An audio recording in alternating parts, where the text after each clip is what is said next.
stolen in travel in India. You know, to chain your suitcase in the train. Everybody has a chain with them. It's very normal. If you don't have one, people go like, "What are you doing?" And they say, "I'll do it for you." And then they chain the two things together.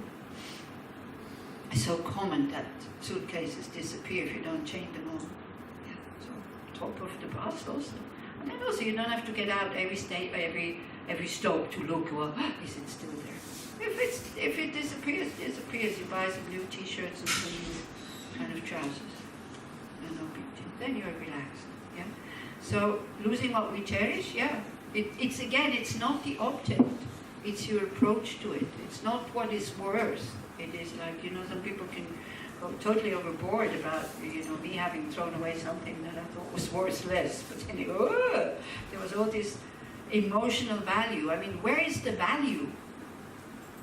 Again, you know, like modern painting is a good example. Where is the value? Some of them are worth millions. Others are worth nothing. Who decides? At least, you know, the ones where you can recognize what it is, then you can say, yeah, they had some skill. The others were just a few things kind of splashed all over the place. Well, I don't see the point there. Sorry, I'm totally ignorant about art. So I look at these things and go, okay.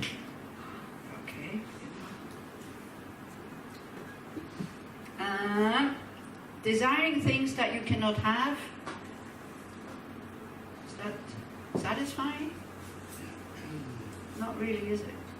Because then we don't enjoy what we have anymore, and we want more and more and more. It's a terrible mind. Then the last one, this is a bit difficult to understand, is the 5 aggregates who serve as a basis for future suffering. So 5 aggregates is body and mind. Yeah, it's like one is form, one is physical, the other ones are psycho, like psyche.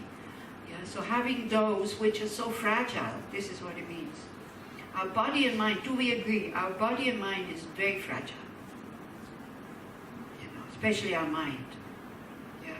Somebody looks at you in the wrong way, then in our last course I said something, somebody understood it the wrong way, she couldn't stop crying. Poor thing. And I hadn't meant it like this. Today I got an email from somebody apologizing for something. I hadn't noticed anything. So it's like, you know, it's so difficult to be really happy.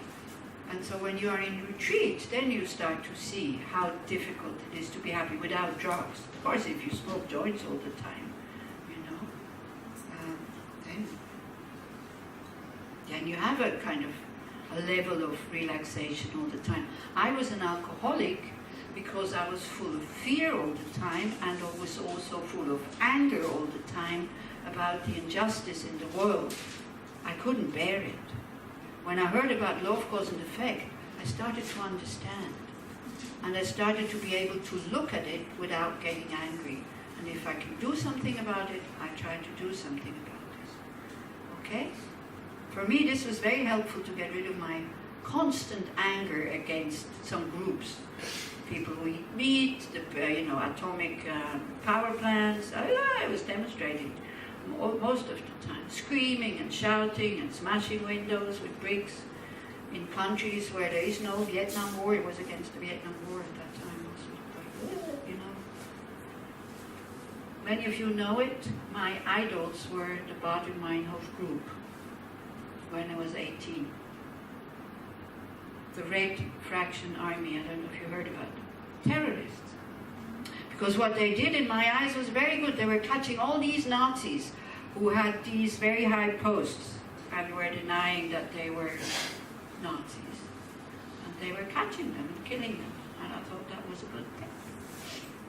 But also the drivers sometimes died. And other people who were around died. You know, so this I didn't see. Luckily nobody gave me a gun at that time. And I was not born in Germany also, so I think I was lucky. I don't know, I might have joined them. Yeah, so these 5 aggregates is like what we take on life after life after life. This contaminated body and mind, this very fragile body and mind, where you have to put a lot of effort into making it comfortable and happy. And if you stop making the effort, it goes the other way. Wow. So you should be very depressed now, if you accept this. And then after the break, now we have 20 minutes break, so after the break we talk a little bit about afflictive emotions. We don't meditate because I have to cover too much stuff here. And we talk a bit about afflictive emotions. And this evening I'll try to answer the questions, and then we do a purification meditation. Okay? Thank you very much for being so patient and for enduring my wonderful words. Patiently.